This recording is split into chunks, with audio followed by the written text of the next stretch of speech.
Eu tinha 32 anos no dia em que o mundo literalmente começou a desaparecer ao meu redor. Não aconteceu tudo de uma vez, como um interruptor de luz sendo desligado. Foi mais como alguém soprando lentamente em uma vidraça fria, uma névoa cinzenta, rastejante que simplesmente não clareava, não importa quantas vezes eu piscasse ou esfregasse os olhos. Eu sou diretor de arte. Toda a minha vida, minha carreira, minha identidade, tudo depende de eu poder ver cores, contrastes e linhas nítidas.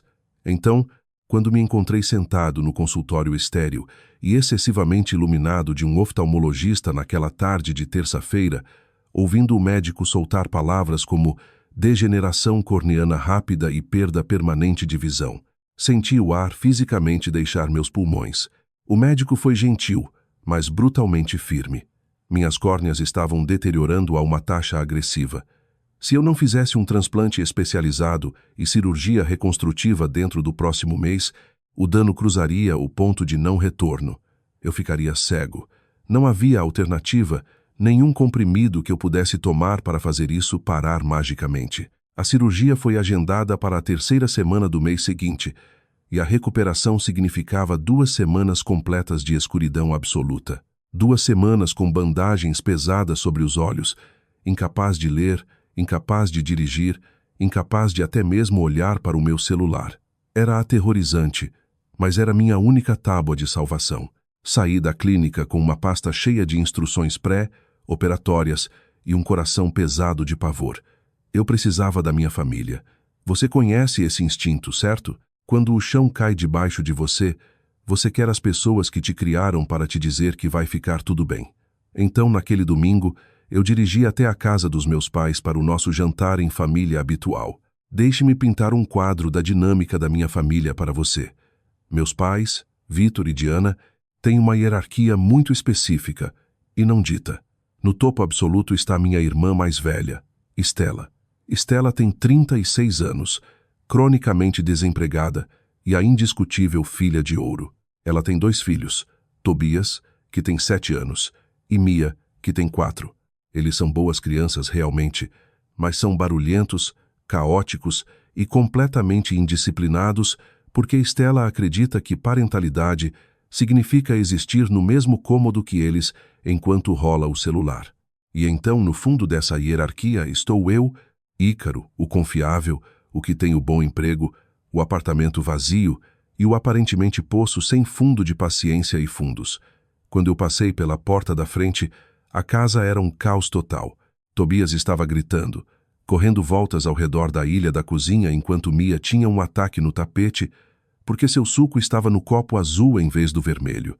Estela estava recostada no sofá, lixando as unhas, completamente despreocupada. Minha mãe, Diana, mexia freneticamente algo no fogão, e meu pai, Vitor, assistia a um jogo de futebol, gritando por cima do barulho. Ninguém perguntou como tinha sido a minha semana. Ninguém notou os óculos de grau mais grossos que eu precisei usar só para navegar pela entrada da garagem. Eu coloquei discretamente minha bolsa, entrei na cozinha e comecei a arrumar a mesa. Eu disse a mim mesmo que esperaria até o jantar ser servido, até todos estarem sentados, para dar a notícia sobre meus olhos. Eu precisava que eles se concentrassem. Eu precisava que eles me ouvissem. Eu tinha essa esperança ingênua de que talvez só dessa vez o caos parasse e eles realmente olhassem para mim e vissem que eu estava assustado. Eu estava tão incrivelmente assustado, mas, como logo aprenderia, minha família tinha uma agenda muito diferente para aquela noite. O jantar finalmente estava na mesa. As crianças estavam temporariamente distraídas com o macarrão com queijo, e eu respirei fundo, me preparando para falar. Mas antes que eu pudesse abrir a boca, minha mãe bateu as mãos, o rosto brilhando com um nível de empolgação que eu geralmente só via quando alguém elogiava o jardim dela. Muito bem, todos, prestem atenção, Diana anunciou, a voz cortando o tilintar dos talheres. Seu pai e eu, junto com Estela, temos uma notícia incrivelmente empolgante. Eu pausei, meu garfo pairando sobre o prato. Estela sorriu, recostando-se na cadeira como uma rainha segurando o corte. Vamos fazer um cruzeiro de 2 semanas no Caribe, Vitor anunciou em voz alta, erguendo seu copo de água. 14 dias de sol, buffets ilimitados e paz e sossego absolutos. Reservamos o pacote de suíte VIP. Partimos em exatamente 3 semanas. Uau, eu disse, genuinamente surpreso. Isso parece caro. É uma viagem única na vida. Diana acenou com a mão, dispensando o comentário. Estela tem estado tão estressada ultimamente com a busca por emprego. Ela precisa desesperadamente de um reset. E seu pai e eu precisamos de um descanso, o que nos leva à logística. Minha mãe se virou para olhar diretamente para mim.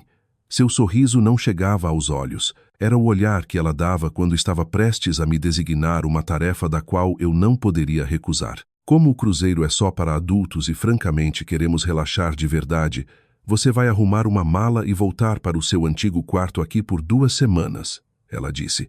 Não era uma pergunta, era uma ordem. Você vai cuidar do Tobias e da Mia. Você trabalha de casa mesmo, então é perfeito. Pode deixar, Luz na escola, buscar, Luz e segurar as pontas. Eu congelei. A sala de repente pareceu muito pequena. Olhei para o calendário pendurado na parede da cozinha. As datas da viagem de luxo deles coincidiam perfeitamente, dia a dia, com o período da minha cirurgia e recuperação. Eu não posso fazer isso, eu disse. Minha voz estava baixa, mas soou como um tiro na sala de jantar. Estela parou de mastigar. Meu pai baixou o copo. O silêncio ficou espesso, pesado e imediatamente hostil. O que você quer dizer com não pode? Vitor perguntou. Seu tom caindo para aquele registro perigoso e retumbante que ele usava quando alguém ousava desafiá-lo. Eu não posso cuidar das crianças, pai. Eu não posso nem cuidar de mim mesmo durante essas 2 semanas. Eu gaguejei, meu coração martelando contra as costelas. Eu estava tentando contar para vocês antes.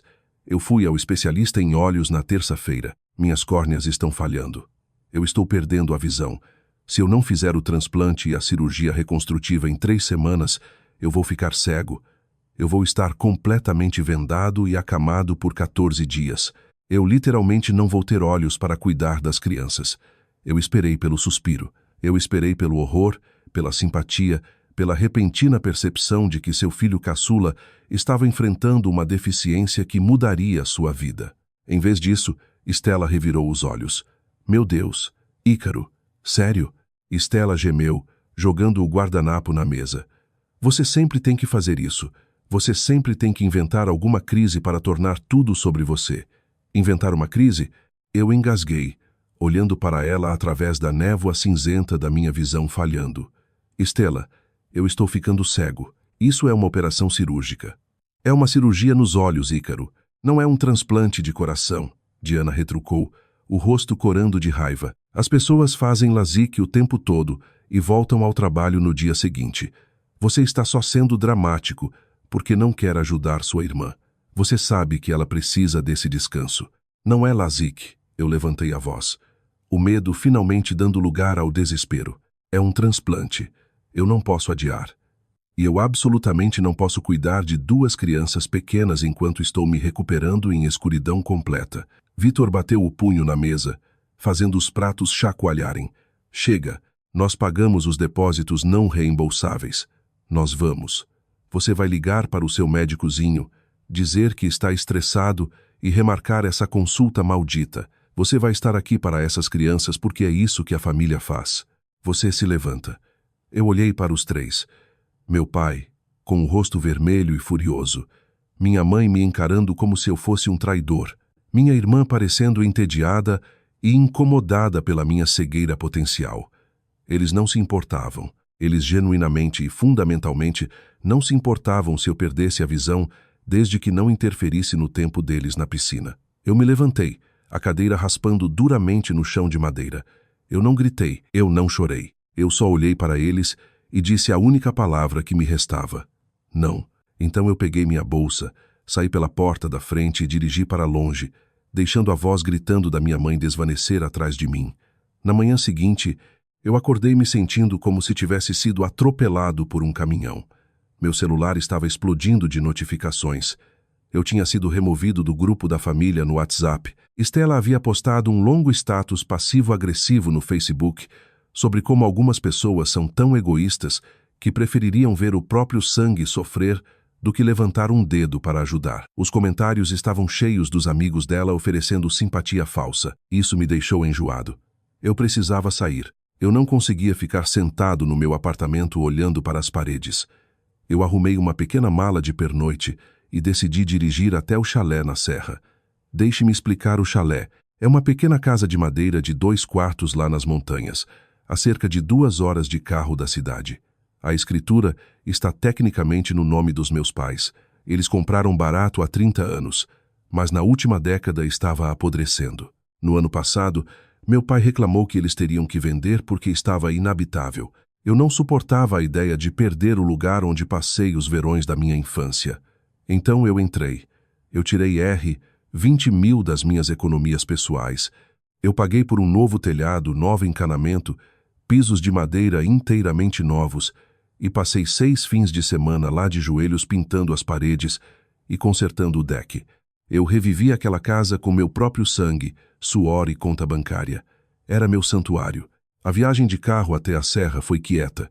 O ar estava fresco e, por um momento, a névoa cinzenta nos meus olhos não me incomodou tanto quando eu olhava para o verde infinito dos pinheiros. Eu só queria acender uma fogueira, me enrolar em um cobertor e chorar em paz. Eu entrei na entrada de cascalho, peguei minha bolsa e subi os degraus até a varanda da frente. Eu enfiei a mão no bolso, tirei a familiar chave de latão no meu chaveiro e deslizei no ferrolho. Não girou. Eu franzi a testa, sacudindo a maçaneta. Eu tirei a chave, limpei no jeans e tentei de novo. Ela entrou pela metade e parou. O mecanismo era completamente diferente. A velha placa de latão arranhada tinha sido substituída por uma nova fechadura prateada brilhante. Eu fiquei ali no vento gelado, olhando para a porta. Meu cérebro lutava para processar o que eu estava vendo. Eu dei a volta até os fundos da casa para verificar a porta da varanda, trancada com um novo cadeado pesado que não estava lá no mês passado. Eles trocaram as fechaduras. Meu peito apertou, um frio se formando no fundo do meu estômago. Minhas mãos tremiam enquanto eu pegava o celular e ligava para o número do meu pai. Tocou 3 vezes antes que ele atendesse. O quê? Vitor latiu. Sem oi. Sem verificar se eu estava bem. Eu estou no chalé, eu disse, a voz tremendo. Minha chave não funciona. A fechadura é diferente.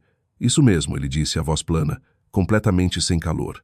Eu mandei um chaveiro subir lá hoje de manhã cedo. Por quê, pai? Todas as minhas roupas de inverno estão lá. Eu dirigi 2 horas. Por que você trocaria as fechaduras? Por que esta família compartilha seus recursos com pessoas que realmente agem como família? Ele declarou, batendo em cada palavra como um martelo. Se você vai ser egoísta, se você vai estragar as férias da sua irmã por causa de algum procedimento médico menor e se recusar a nos ajudar, então você não tem direito de aproveitar os benefícios desta família. Nós precisamos de espaço da sua atitude tóxica. Você não é bem-vindo no chalé até pedir desculpas e concordar em cuidar do Tobias e da Mia. Tenha uma boa volta. Ele desligou. Eu fiquei na varanda do chalé que eu tinha gastado 20 mil reformando. O vento uivava através das árvores, mordendo através da minha jaqueta fina. Eu não bati na porta, eu não gritei para a floresta. O choque era absoluto demais. Eles estavam segurando meu santuário como refém para me forçar a cancelar uma cirurgia que salvaria minha visão. Eu me virei, voltei para o carro e sentei no banco do motorista por um longo tempo. A névoa cinzenta na minha visão parecia mais espessa agora.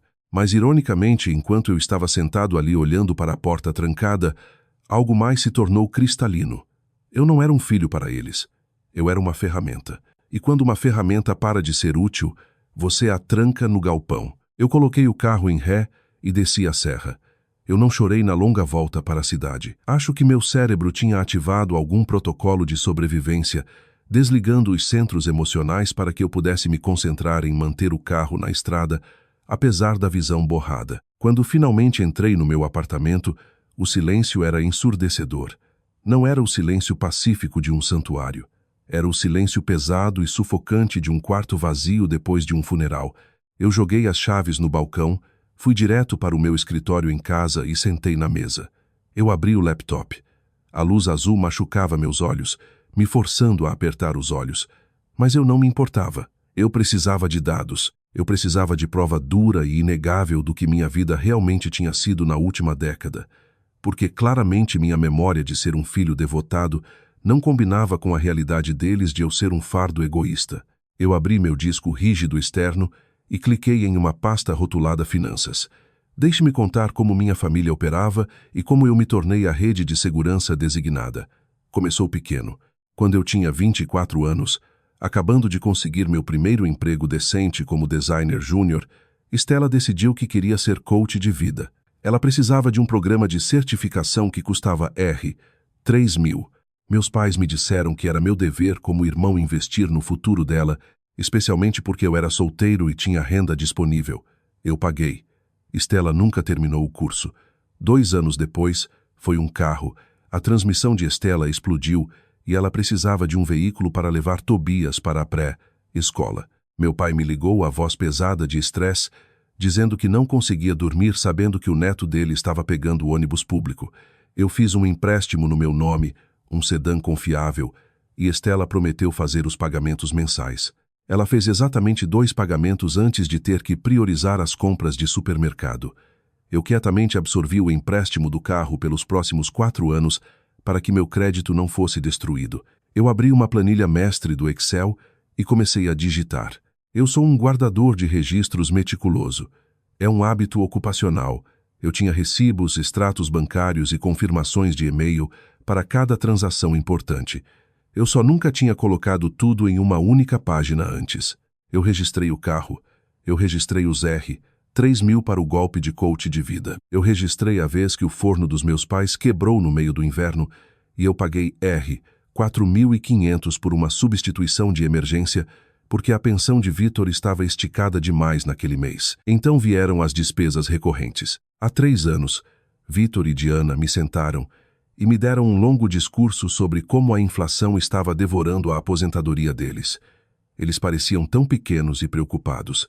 Eu concordei em configurar uma transferência automática, R$500 todo mês depositados diretamente na conta corrente deles para ajudar com supermercado e contas. Eu não tinha perdido um único mês em 36 meses. E então havia Tobias e Mia.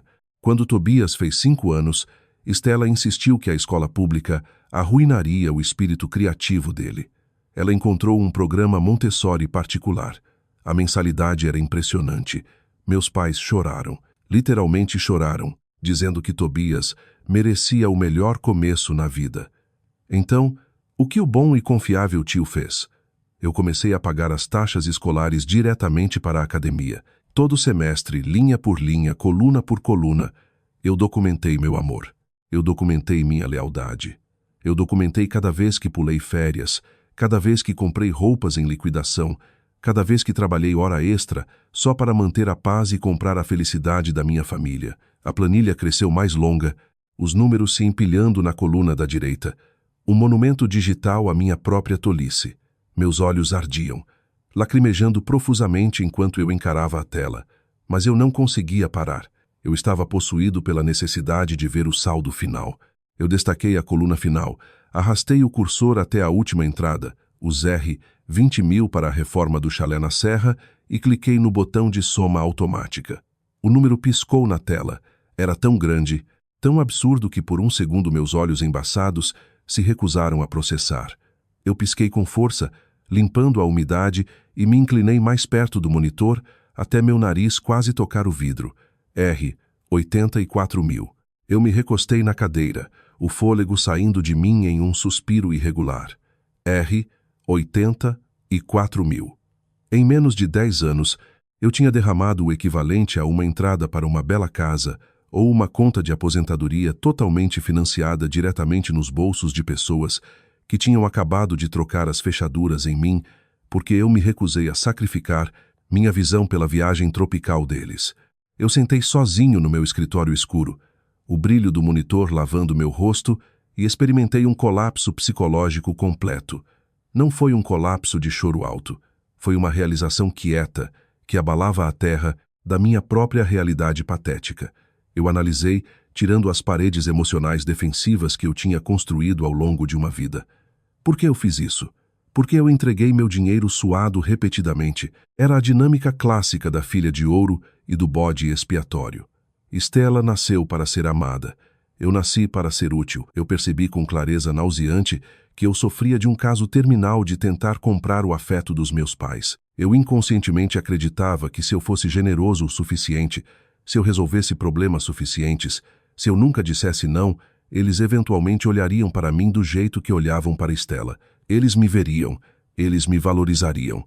Mas olhando para aquele número, R, 84.000, eu finalmente entendi a natureza transacional da minha existência naquela família. Nunca foi sobre amor. Era uma taxa de assinatura. Enquanto o dinheiro fluísse, enquanto eu absorvesse o estresse e os golpes financeiros, eu tinha permissão para um lugar à mesa. No momento em que minha utilidade parou, no momento em que eu tive a audácia de ter uma crise médica que exigia que eles se incomodassem, minha assinatura foi cancelada. As fechaduras foram trocadas. A dor de perder uma família que você achava que tinha é profunda, mas a dor de perceber que você nunca realmente teve eles é paralisante. Eu me senti estúpido. Eu me senti esvaziado. Eu tinha trocado minha juventude, minha segurança e quase minha dignidade por uma fachada. Eu olhei para minhas mãos descansando no teclado. Elas tremiam, não mais de tristeza, mas de uma nova sensação estranha florescendo no meu peito, um calor, uma raiva apertada e focada. Eu peguei meu celular. Eu não conseguia lidar com isso sozinho, mas definitivamente não podia ligar para meus pais. Eu rolei pelos contatos até encontrar o nome da única pessoa na minha linhagem sanguínea que já tinha visto através das manipulações da minha mãe, a irmã mais nova da minha mãe, tia Beatriz. Beatriz era a ovelha negra da geração dela. Ela era ferozmente independente, brutalmente honesta e tinha limitado o contato com Diana décadas atrás, embora sempre fizesse questão de checar como eu estava. Eu toquei o nome e coloquei o celular no ouvido. Ela atendeu no segundo toque. Ícaro, querido, está tarde. Está tudo bem? Ouvir uma voz que realmente tinha preocupação genuína por mim quebrou a represa. Uma única lágrima escapou, quente e ardente. Tia B, eu acho que acabei de perder minha família. Não se mexa. Eu estou fazendo chá e você vai me contar cada detalhe. Tia Beatriz ordenou. Seu tom era afiado, comandando e exatamente o que eu precisava para me ancorar. Eu sentei no chão do meu escritório e falei por 1 hora. Eu contei sobre as córneas falhando, a névoa cinzenta que lentamente comia minha visão. Eu contei sobre o jantar, o anúncio do cruzeiro e a exigência de Vitor de que eu atuasse como babá gratuita enquanto vendado. Eu contei sobre dirigir até o chalé na serra, a nova fechadura, a ligação e finalmente contei sobre a planilha e os R, 84.000. Tia Beatriz ouviu em silêncio absoluto. O único som na linha era o ocasional tilintar da xícara de chá contra o pires. Quando eu finalmente terminei, sem fôlego e exausto, eu esperei pela pena. Em vez disso, eu recebi a mente tática gelada de uma mulher que conhecia o lado sombrio da irmã dela melhor do que ninguém. R, 84.000, Beatriz disse, a voz pingando gelo. Ícaro, você não é um filho para eles. Você é uma apólice de seguro. Eu sei. Eu sussurrei, puxando os joelhos para o peito. Eu me sinto tão estúpido, B. Eu queria que eles se orgulhassem de mim. Pare com isso, ela retrucou, não sem gentileza, mas firmemente. Você tem um bom coração, e Diana o usou como arma. Isso é culpa dela, não sua. Mas agora você precisa parar de chorar e começar a pensar. Porque se eles são impiedosos o suficiente para trancar você fora de um chalé que você pagou para consertar só para punir você por estar doente, eles não terminaram. O que você quer dizer? Eu perguntei, limpando o nariz com as costas da manga. O que mais eles podem fazer? Eles já me cortaram. Eles cortaram seu acesso a eles, Beatriz corrigiu. Mas você cortou o acesso deles a você?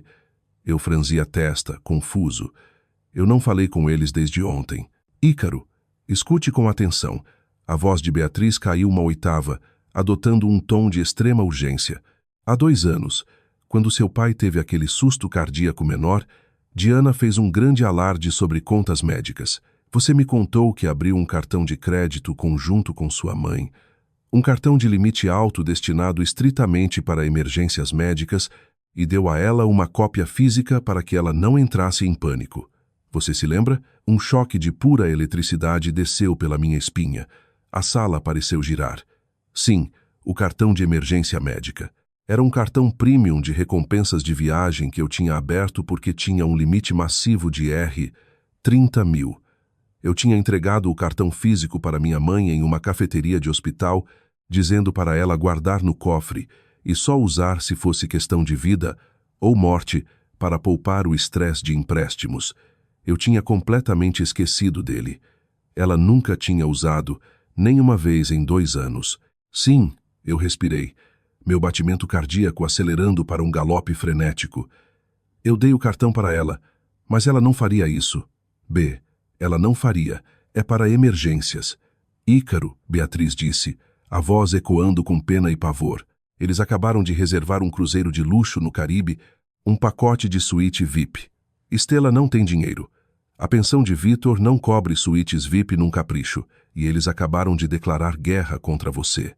Meu Deus, eu engasguei, me levantando do chão. Não adivinhe. Não assuma, Beatriz comandou. Me coloque no viva voz. Abra seu portal bancário. Verifique esse cartão agora. Minhas mãos tremiam tanto que eu derrubei o celular 2 vezes. Eu voltei para a cadeira da mesa, meus dedos tropeçando sobre o teclado. Eu abri o site do banco. A névoa cinzenta nos meus olhos fazia as letras sangrarem juntas, e eu tive que apertar dolorosamente, digitando a senha errado na primeira tentativa. Estou logando. Eu gaguejei. O peito apertado de pânico. Respire, Ícaro. Só olhe. Beatriz disse pelo viva voz. O círculo de carregamento girou na tela. Parecia uma eternidade. Uma roda girando decidindo meu destino. Então o painel carregou. Eu rolei além da minha conta corrente, além da poupança, até a seção de cartão de crédito. Eu parei de respirar. O texto na tela geralmente era um preto neutro calmo. Esta noite, os números sob o cartão de emergência médica estavam brilhando e raivosos, vermelho brilhante.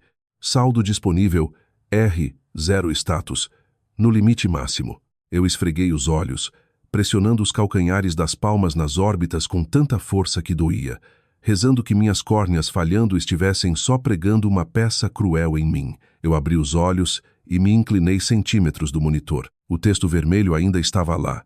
Ícaro. A voz de tia Beatriz filtrou pelo telefone, apertada com antecipação. O que você vê? Eu cliquei nos detalhes da conta, o dedo indicador tremendo no mouse. O histórico de transações preencheu a tela. Lá, no topo, marcado como processado há apenas 48 horas, o mesmo dia exato em que eles anunciaram a viagem no jantar, havia uma única cobrança massiva, R$ 6.500. Comerciante, Royal Caribbean, cruzeiros, VIP upgrades e excursões. Eles não tinham só reservado uma viagem. Eles tinham usado meu nome, meu crédito, minha linha de vida médica de emergência para se atualizar para suítes de luxo, comprar pacotes de bebidas premium e reservar excursões nas ilhas. Eles pegaram o dinheiro que eu poderia literalmente precisar para salvar minha visão e compraram champanhe no oceano. Eles estouraram o limite, eu sussurrei. Minha voz nem soava como a minha. Soava oca, como um eco de um fantasma. Diga de novo, Beatriz pediu. R$ 6.500. Eu disse. As palavras caindo da minha boca como pedras. Royal Caribbean. Eles usaram meu cartão de emergência médica para pagar os upgrades do cruzeiro VIP deles. Silêncio caiu sobre a linha. Até tia Beatriz, que esperava o pior da minha mãe, ficou atordoada em silêncio. Naquele silêncio, algo dentro de mim quebrou. Não foi uma quebra frágil e trágica como o vidro se estilhaçando. Foi o estalo alto e violento de uma corrente de ferro pesada. A corrente de culpa, obrigação e esperança desesperada que me manteve amarrado a eles por 32 anos. Toda a tristeza evaporou. O desejo de chorar desapareceu, substituído por uma clareza gélida e absoluta. A névoa cinzenta na minha visão não importava mais porque minha mente nunca tinha visto as coisas tão perfeitamente nítidas. Eles não eram só pais terríveis. Eles eram ladrões. Eles eram parasitas que estavam perfeitamente dispostos a drenar meu sangue vital enquanto me deixavam cego no escuro. Ícaro. Beatriz finalmente falou, a voz mortalmente séria. Você precisa ligar para o banco hoje à noite. Eu vou fazer mais do que isso, eu disse, me endireitando. O tremor nas minhas mãos parou completamente. Eu senti um senso aterrorizante e eufórico de calma me lavar. Eu vou queimar o pequeno reino deles no chão. Eu desliguei o telefone. Eu não hesitei. Eu não pensei duas vezes. Eu peguei de volta e disquei a linha direta de fraude 24 horas listada atrás do meu cartão de débito principal. Uma representante atendeu após alguns toques. Obrigada por ligar para os serviços de fraude. Como posso ajudar hoje à noite? Olá, eu disse, a voz firme e fria. Eu preciso reportar informações roubadas e cobranças fraudulentas não autorizadas no meu cartão de crédito. Alguém roubou os detalhes do meu cartão e cobrou R$ 6.500 de uma linha de cruzeiro. A representante passou pelas perguntas de segurança. Eu respondi com perfeição. Ok, senhor. Eu vejo a cobrança aqui para a Royal Caribbean, a agente disse.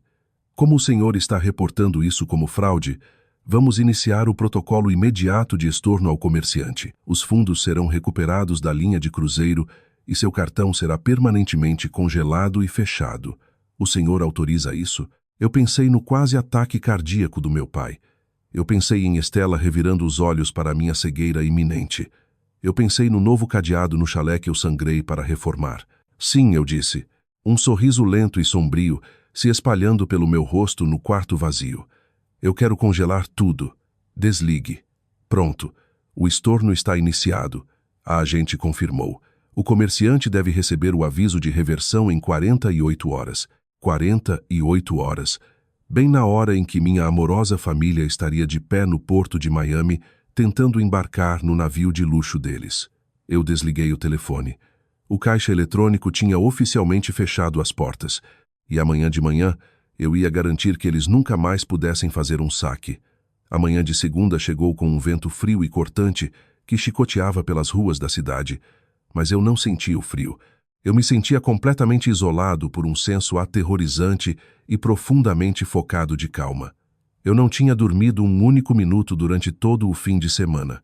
Em vez disso, eu tinha passado as últimas 48 horas sentado no chão do meu escritório em casa, cercado por armários de arquivos abertos e pilhas de papel. Eu estava reunindo todo o documento financeiro, todo o número de conta, toda a apólice de seguro e todo o papel legal que amarrava minha existência à minha mãe, meu pai e minha irmã.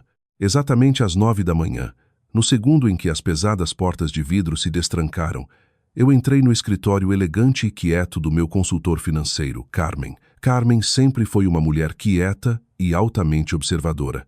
Há 3 anos, quando eu me sentei pela primeira vez nessa mesma cadeira e contei para ela configurar uma transferência automática mensal de R$ 500 para a conta corrente dos meus pais, ela tinha gentilmente questionado. Ela tinha me lembrado que eu era jovem, solteiro e precisava priorizar minhas próprias economias de aposentadoria antes de subsidiar 2 adultos totalmente capazes. Eu tinha ignorado o conselho dela na época, cego pela minha necessidade desesperada de ser o bom filho. Bem, minha visão estava falhando agora, mas minha mente nunca tinha estado mais clara.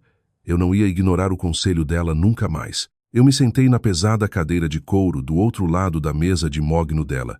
Tirei uma única folha de papel datilografada da bolsa e deslizei pela madeira polida. Era uma lista abrangente de diretivas. Eu não ofereci uma saudação calorosa ou conversa fiada. Eu só disse a Carmen que precisava cancelar imediatamente e permanentemente a transferência automática mensal de R$ 500 para os meus pais. Eu disse para ela parar os pagamentos diretos para a escola Montessori particular do meu sobrinho e sobrinha. Finalmente eu disse para ela remover completamente minha mãe como usuária autorizada secundária na minha conta corrente mais antiga. Todo o pipeline financeiro que fluía do meu bolso para o deles tinha que ser selado. Carmen não pediu uma explicação detalhada. Ela não ofereceu pena não solicitada. Ela só olhou para o meu rosto, viu a frieza morta absoluta na minha expressão e começou a digitar furiosamente no teclado. Em 15 minutos, o cordão umbilical financeiro que me drenou por uma década foi cortado. Do escritório de Carmen, eu dirigi direto pelo centro até o distrito financeiro para ver minha advogada, Fiona. Fiona era um tubarão em um terno de calça sob medida, o tipo de mulher que redigia contratos que não deixavam absolutamente espaço para interpretação. Eu a tinha contratado há 3 anos para redigir meu testamento vital e configurar minha apólice de seguro de vida. Porque eu era solteiro e não tinha filhos, Eu tinha nomeado meus pais como beneficiários primários da minha apólice de seguro de vida de R$ 500.000, com minha irmã Estela listada como backup secundário. Meu apartamento, minhas economias, meus investimentos, tudo que eu tinha trabalhado para construir estava legalmente configurado para ir direto para os bolsos deles se algo trágico acontecesse comigo. Eu sentei no escritório de Fiona, ouvindo o zumbido fraco do tráfego da cidade fora da janela, e disse a ela que estava revogando cada pedaço de papel que tínhamos assinado. Eu queria um testamento completamente novo, redigido imediatamente. Eu instruí ela a nomear tia Beatriz como minha única beneficiária e executora de todo o meu patrimônio. Além disso, eu precisava que ela redigisse uma revogação imediata e legalmente vinculante da procuração médica que eu tinha concedido à minha mãe anos atrás. Eu estava prestes a entrar em uma cirurgia major e absolutamente não ia deixar uma mulher que tinha acabado de roubar meu cartão de crédito de emergência tomar decisões sobre meu suporte de vida ou cuidados médicos. Fiona tomou notas copiosas, a caneta prateada arranhando alto no quarto quieto. Quando terminamos, ela empilhou os papéis com cuidado, cruzou as mãos na mesa e olhou para mim por cima da armação dos óculos de designer. Ela me disse que essas eram mudanças massivas e abrangentes no meu patrimônio e que eu estava completamente deserdando toda a minha família imediata. Ela me lembrou dos meus direitos legais, mas pediu para o registro oficial se eu tinha certeza absoluta sobre essa decisão. Eu olhei para ela. Eu pensei no novo cadeado prateado brilhante na porta do chalé na serra. Eu pensei na cobrança de R$ 6.500 pelos upgrades do cruzeiro de luxo. Eu olhei Fiona nos olhos e disse a ela que eles tinham trancado a porta do meu chalé para me punir por ficar cego. Então eu estava trancando permanentemente a porta do meu cofre. Eu tinha certeza absoluta e inegável. A manhã da minha cirurgia chegou com uma ironia cruel. A névoa cinzenta nos meus olhos tinha engrossado tão severamente nos últimos dias que eu mal conseguia distinguir os rostos das enfermeiras me preparando na sala pré-operatória. Tudo era uma aquarela borrada e mutada de azuis pálidos e brancos duros. O medo que eu tinha empurrado para baixo com sucesso por semanas, mascarando com raiva e planejamento logístico, finalmente borbulhou para a superfície. Era um terror profundo e primal de entregar voluntariamente sua visão, mesmo temporariamente, e confiar em um estranho segurando um laser para devolver. Lá, meu coração batia tão forte contra as costelas que eu pensei que os monitores iriam pifar. Tia Beatriz estava bem ali ao meu lado. Ela tinha me pegado ao amanhecer, me levado para o hospital e sentado na cadeira de plástico desconfortável ao lado da cama, segurando minha mão até o anestesista injetar o sedativo pesado na linha intravenosa. A última coisa que eu vi antes que a escuridão química me puxasse foi o brilho cegante das luzes cirúrgicas no teto, um círculo branco duro que lentamente colapsou em absolutamente nada. Quando finalmente acordei, o mundo inteiro tinha sumido. Não havia luz, não havia formas. Havia só bandagens pesadas e espessas enroladas firmemente e com segurança ao redor de toda a minha cabeça, cobrindo completamente os 2 olhos. A privação sensorial me acertou como um golpe físico no peito. A escuridão era absoluta, espessa e sufocante. Eu entrei em pânico por um breve momento aterrorizante. Eu tentei me sentar, meu monitor cardíaco de repente apitando em um ritmo frenético e errático, até que eu senti uma mão familiar e quente agarrar a minha com firmeza. A voz de tia Beatriz cortou o vazio escuro. Ela me disse que estava bem ali, que eu estava seguro na sala de recuperação e que o médico tinha saído para dizer que o transplante de córnea foi um sucesso completo. Eu tinha feito perfeitamente, e agora tudo o que eu precisava era descansar. Eu soltei um longo suspiro irregular, sentindo a tensão lentamente drenar dos meus músculos. Eu estava temporariamente cego, pesadamente medicado e meu rosto latejava com uma dor profunda e surda. Mas eu não estava sozinho. No final da tarde, Beatriz tinha me levado de volta para o meu apartamento e me ajudado com cuidado a me acomodar na minha própria cama. Ser mergulhado em escuridão total e inescapável força seus outros sentidos a um overdrive massivo para compensar. O cheiro persistente do antisséptico hospitalar na minha pele e roupas era de repente avassalador. A sensação dos lençóis de algodão macio contra minhas pernas parecia amplificada e estranha. Mas a coisa mais proeminente e inescapável no quarto era o som, especificamente o som do meu celular. Eu tinha entregado meu celular para Beatriz antes da cirurgia, instruindo estritamente para colocar no silencioso, mas ficar de olho nas notificações. Mesmo enterrado debaixo de um travesseiro na mesa de cabeceira, eu podia ouvir o dispositivo vibrando contra a madeira sólida. Era um zumbido contínuo, raivoso e altamente rítmico. Soava exatamente como uma vespa furiosa presa dentro de um pote de vidro, desesperada e agressiva. Eu virei minha cabeça vendada na direção do som, minha garganta seca e rouca por causa do tubo de respiração que eles tinham usado durante a operação. Eu perguntei a Beatriz se eram eles ligando. Eu ouvi Beatriz se mexer na cadeira ao lado da cama. Ela soltou um suspiro profundo e cansado, o tipo de suspiro que vem de lidar com pessoas exaustivas. Ela me disse que o telefone não tinha parado de vibrar por 3 horas seguidas. Vitor, Diana, Estela, eles estavam ligando sem parar. Ela me disse que eu tinha 24 chamadas perdidas e 11 novos correios de voz. Eu inclinei a cabeça de volta nos travesseiros. A escuridão ao meu redor de repente parecia muito menos como uma jaula sufocante e muito mais como uma fortaleza segura e impenetrável. O timing era absolutamente impecável. Era quinta-feira à tarde. Minha amorosa e mimada família deveria estar de pé no porto de Miami agora, embarcando em um navio de cruzeiro de luxo de múltiplos andares para navegar para o pôr do sol caribenho. Um sorriso lento e sombrio se formou no meu rosto debaixo das camadas pesadas de gaze. Eu disse a Beatriz para aumentar o volume e tocar os correios de voz. Ela hesitou, avisando que eu tinha acabado de sair de uma cirurgia major e precisava manter a pressão sanguínea baixa para evitar complicações. Mas eu insisti. Eu disse a ela que ouvir aquelas mensagens era o melhor remédio que eu poderia receber agora. Tia Beatriz tocou a tela do meu celular e o santuário quieto do meu quarto foi instantaneamente preenchido com o som estridente e em pânico da voz da minha mãe. O primeiro correio de voz era frenético, mas Diana estava claramente tentando manter aquele tom falso e excessivamente educado que ela sempre usava quando estava em público e não queria que estranhos soubessem que estava perdendo a cabeça.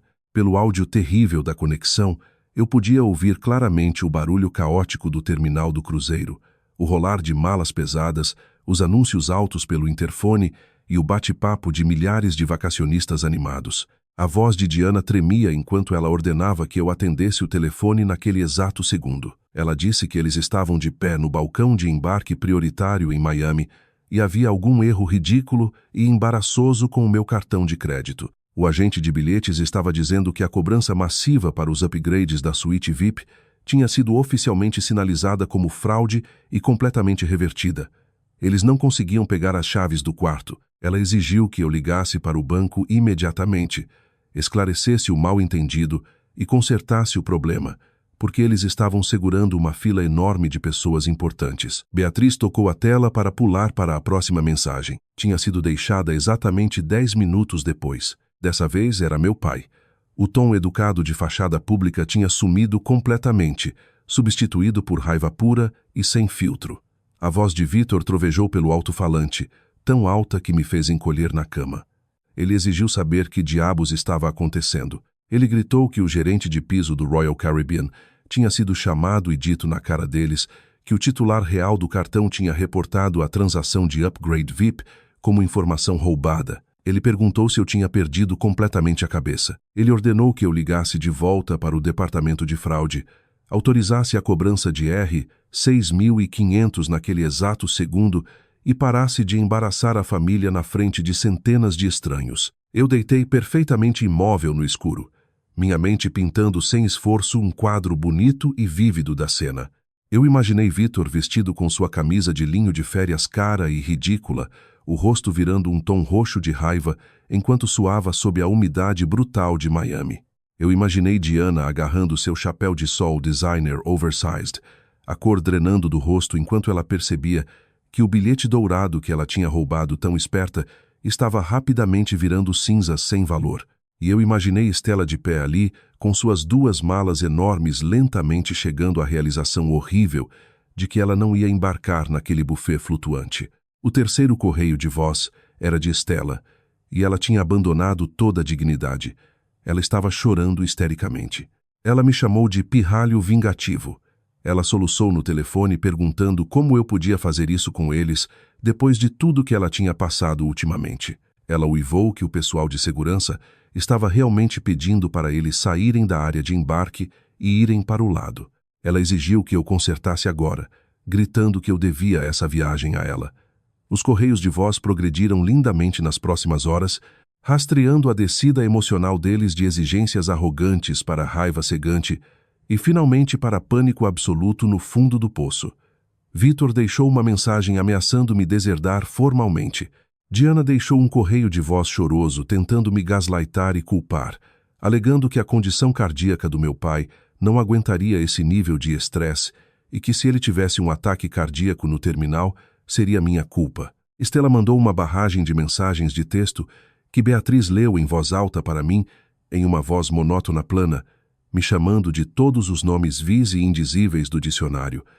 A realidade da situação deles era gloriosa. Eles tinham voado até a Flórida, ficado orgulhosos na fila de embarque VIP, entregado os passaportes e foram publicamente humilhados, negados o embarque. Porque eles não tinham absolutamente nenhuma poupança de emergência própria, eles não podiam simplesmente produzir outro cartão de crédito para cobrir o déficit de R$ 6.500. A linha de cruzeiro, agindo rapidamente no meu relatório de fraude, tinha recuperado o dinheiro. Minha família estava encalhada em um porto úmido, cercada por malas, vendo o sonho de férias literalmente navegar pelo oceano sem eles. E então veio o último correio de voz, deixado há apenas 1 hora. O tom tinha mudado completamente. Era Vitor de novo, mas ele soava completamente derrotado, a voz pequena e desesperada. Ele implorou para eu atender. Ele confessou que eles tinham sido forçados a reservar um motel barato e sujo perto do aeroporto porque não tinham dinheiro suficiente para voos de volta até a manhã seguinte. Então a voz dele falhou quando revelou que a escola particular dos filhos de Estela tinha acabado de mandar um e-mail dizendo que o cheque da mensalidade tinha voltado. Ele perguntou, a voz tremendo, se eu realmente tinha cortado tudo. Ele implorou para eu ligar de volta para que pudéssemos conversar. Eu sorri debaixo das bandagens e pedi a Beatriz para desligar o telefone completamente. Pela primeira vez em 32 anos, eu senti zero culpa. 3 dias agonizantes depois, o médico finalmente permitiu que eu removesse as bandagens pesadas e sufocantes de pressão. Eu ainda estava incrivelmente longe de estar totalmente curado. Minha visão não era mais uma névoa cinzenta, mas estava incrivelmente borrada, como olhar para o mundo debaixo d'água. A luz ambiente no meu apartamento machucava meus olhos intensamente, sentindo como agulhas afiadas contra minhas córneas.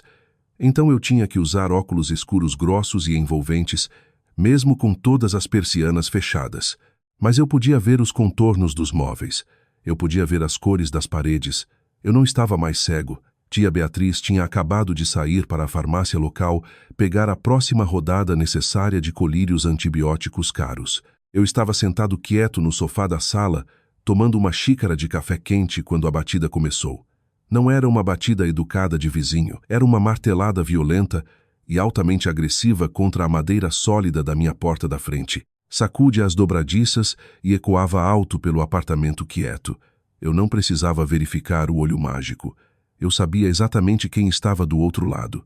Eu me levantei devagar, amarrando o roupão de algodão grosso mais apertado na cintura. Eu caminhei até a entrada, meu coração batendo em um ritmo pesado e constante contra as costelas. Surpreendentemente, eu não senti um pingo de medo. Eu senti uma resolução fria, dura e inabalável se estabelecendo profundamente nos meus ossos. Eu estendi a mão, destranquei o ferrolho pesado, segurei a maçaneta e abri a porta completamente. Vitor, Diana e Estela estavam amontoados na minha varanda da frente. Eles pareciam absolutamente terríveis. Eles estavam visivelmente exaustos, fortemente queimados de sol pelo tempo miserável encalhados na Flórida, e pareciam completamente desequilibrados. O cabelo de Estela era uma bagunça emaranhada e oleosa, e os olhos dela estavam inchados de tanto chorar. Diana agarrava a bolsa de couro cara bem apertada contra o peito como se fosse uma arma. Vitor deu um passo à frente no segundo em que a porta abriu, o rosto corando em um tom roxo perigoso de raiva crua. Ele ergueu a mão, apontando um dedo grosso e trêmulo diretamente para o meu rosto, parecendo estar a meio segundo de me bater fisicamente.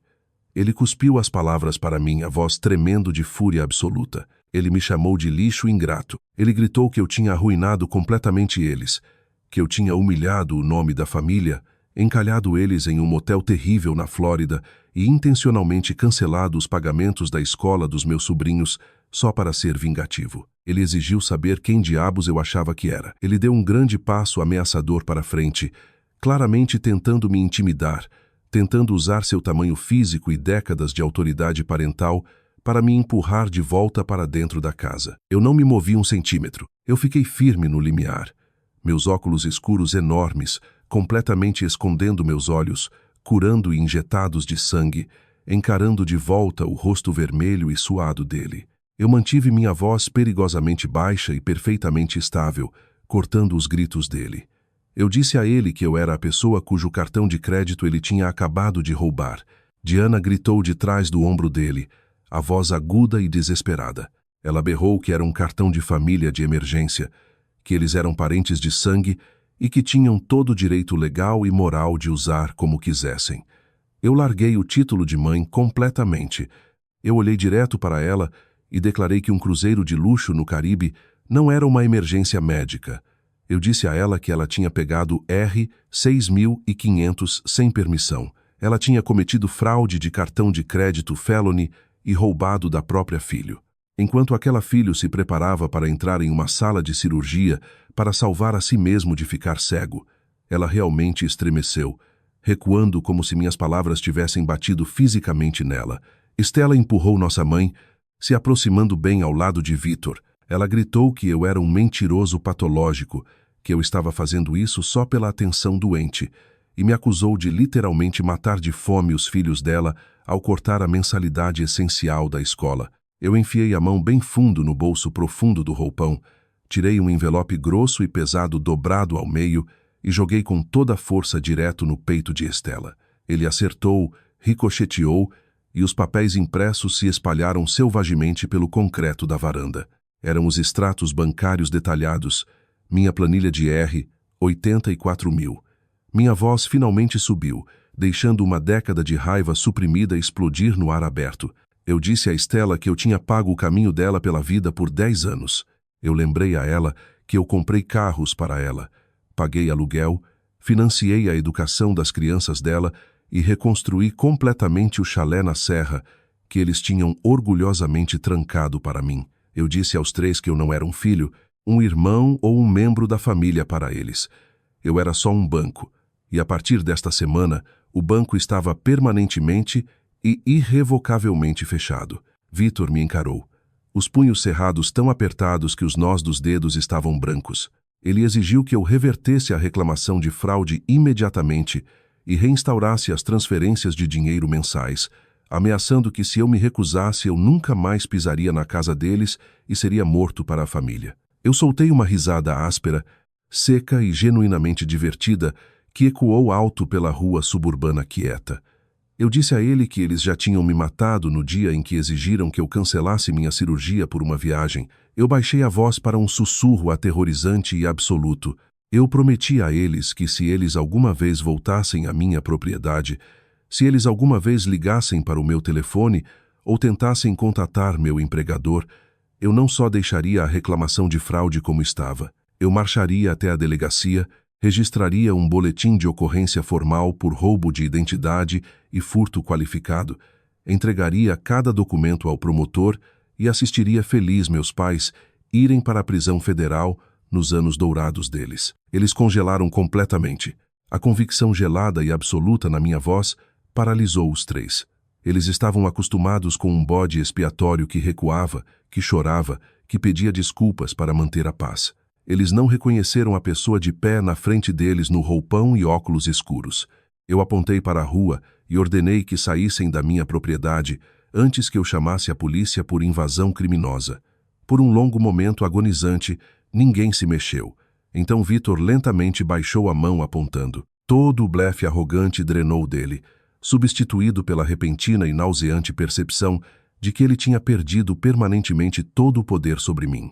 Ele se virou e caminhou pesadamente em direção ao carro, sem dizer mais uma palavra. Diana explodiu em lágrimas altas, dramáticas e teatrais, e correu atrás dele. Estela ficou ali por alguns segundos, olhando em branco para os extratos bancários, tremulando no chão, antes de se virar e correr. Eu fechei a porta pesada, tranquei o ferrolho e encostei as costas na madeira sólida. Eu estava fisicamente tremendo de adrenalina, mas debaixo dos óculos escuros eu estava sorrindo. A consequência imediata daquele confronto na minha varanda foi inteiramente previsível, profundamente patética e, no fim, altamente divertida de assistir de longe. Nas semanas seguintes, enquanto meus olhos lentamente continuavam a curar no santuário quieto e pacífico do meu apartamento, minha mãe, Diana, lançou uma campanha massiva de difamação coordenada no Facebook. Ela postou parágrafos longos e enrolados sobre o coração partido de uma mãe, escrevendo poesia dramática sobre filhos que abandonavam pais envelhecendo no momento de maior necessidade financeira deles. Ela tentava desesperadamente se pintar como uma mártir altruísta que tinha sacrificado tudo e só estava tentando manter a família fraturada unida contra um filho tóxico e ingrato. Mas Diana tinha subestimado severamente a situação. Enquanto eu me recuperava no escuro, tia Beatriz tinha estado incrivelmente ocupada. Beatriz tinha ligado sistematicamente para cada tia, tio, primo e amigo da família em toda a nossa rede estendida. Ela não gritou, ela não chorou e não exagerou. Ela só expôs calmamente e metodicamente os fatos absolutos. Ela contou a todos sobre minhas córneas falhando e a cegueira iminente. Ela contou sobre meus pais trocando as fechaduras no chalé na serra que eu tinha pagado. E o mais importante, ela contou sobre o cartão de crédito roubado usado para atualizar ilegalmente uma viagem de luxo.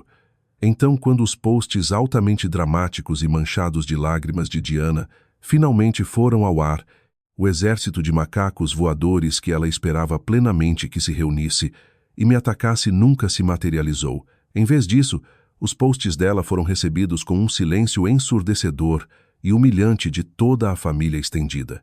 Alguns primos mais distantes até deixaram comentários sarcásticos, perguntando inocentemente como tinha sido o cruzeiro VIP em Miami, ou se ela precisava de ajuda para pagar as taxas legais por fraude de cartão de crédito. Incapaz de lidar com a humilhação pública e a falta de simpatia, Diana acabou deletando toda a conta de Facebook em 48 horas. A realidade de Estela foi significativamente mais dura e muito mais ancorada na realidade. Sem meu fluxo interminável e confiável de financiamento para sustentá-la, o estilo de vida preguiçoso e cuidadosamente curado dela colapsou praticamente da noite para o dia.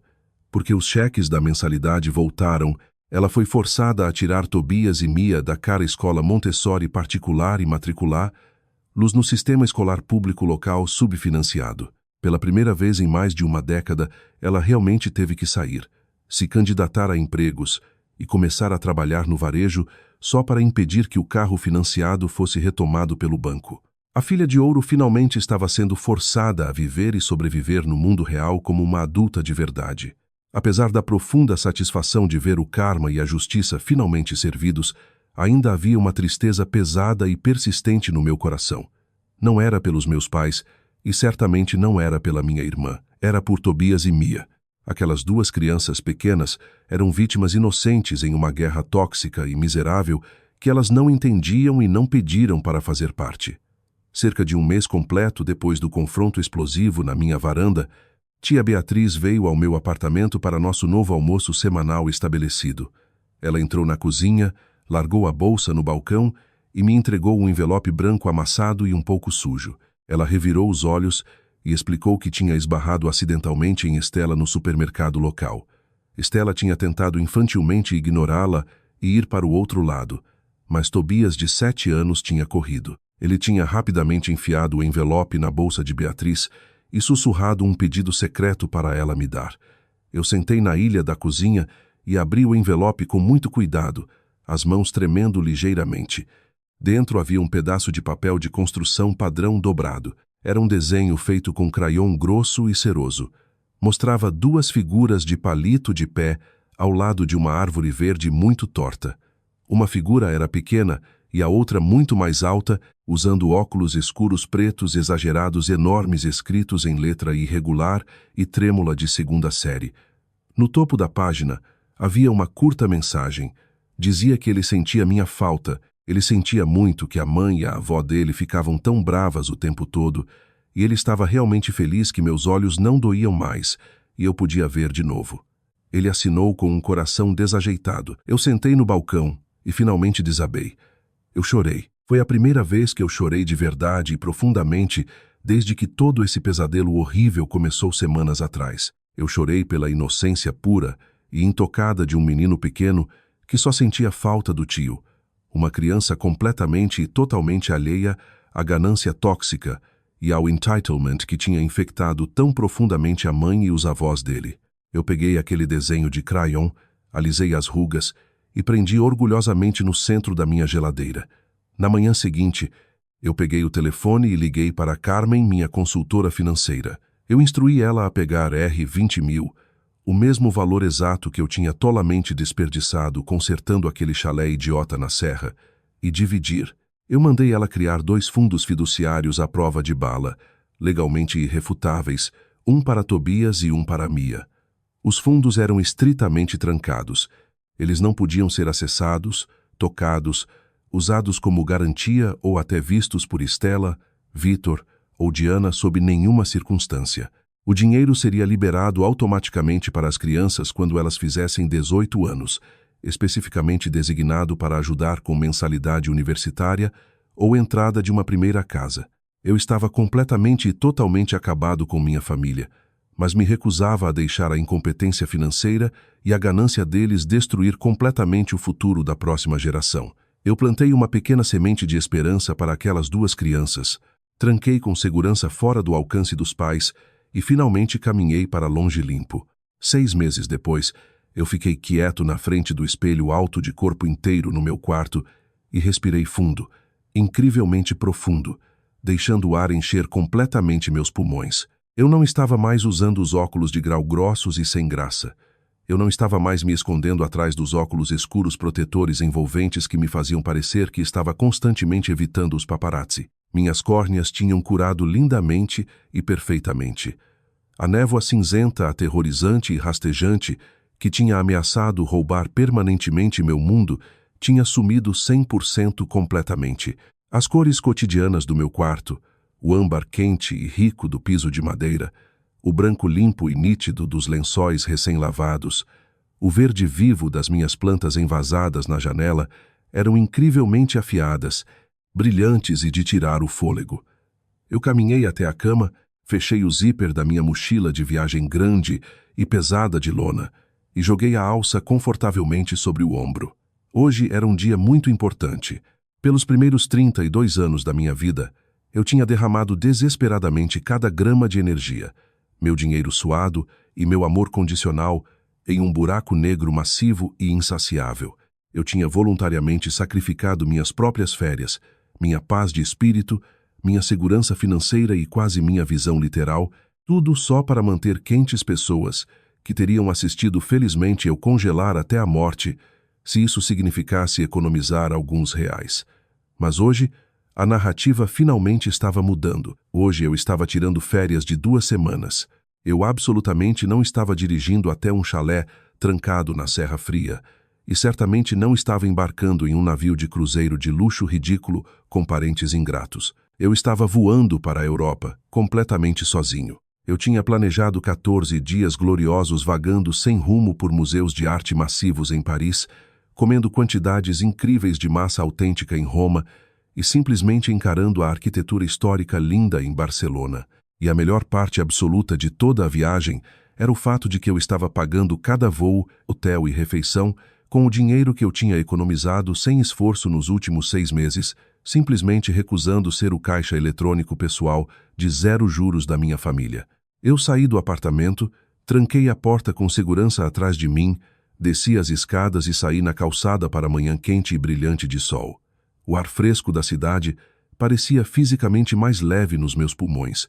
Eu me sentia mais leve. As pessoas na internet muitas vezes perguntam como você consegue sobreviver cortando seu próprio sangue. Elas perguntam se a culpa avassaladora eventualmente te devora vivo, ou se você se arrepende de perder as pessoas que te criaram. Eu não vou mentir e dizer que é um processo perfeitamente fácil.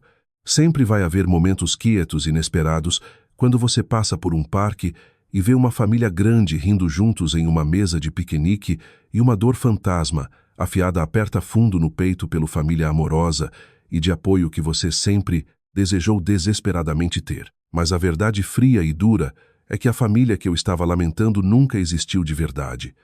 Não era nada mais que uma ilusão cuidadosamente mantida, uma performance pela qual eu tinha pagado uma taxa mensal muito alta para manter rodando. Quando Vitor e Diana trocaram as fechaduras no chalé na serra por despeito, eles genuinamente pensaram que estavam me punindo. Eles pensaram que estavam me trancando agressivamente no frio, me ensinando uma lição dura e me forçando a perceber o quanto eu precisava da aprovação e da presença deles na minha vida. Mas eles estavam completamente e fundamentalmente errados. Aquele cadeado prateado novo e brilhante na porta de madeira não me trancou para fora. Ele trancou eles dentro. Ele os trancou firmemente dentro de uma prisão miserável e encolhendo do próprio entitlement inacreditável, da ganância infinita e da disfunção tóxica e exaustiva deles. E enquanto eu estava de pé naquela varanda gelada meses atrás, olhando para uma chave de latão que não encaixava mais no mecanismo, a corrente pesada e invisível de ferro em volta do meu pescoço simplesmente estalou e caiu. Na tentativa desesperada deles de me punir, eles na verdade me deram o maior presente da minha vida. Eles me libertaram. Eu ajustei a alça pesada da mochila, caminhei até o táxi amarelo esperando no meio-fio e senti o calor maravilhoso do sol diretamente no meu rosto. Meus olhos estavam completamente abertos, minha visão era 20/20.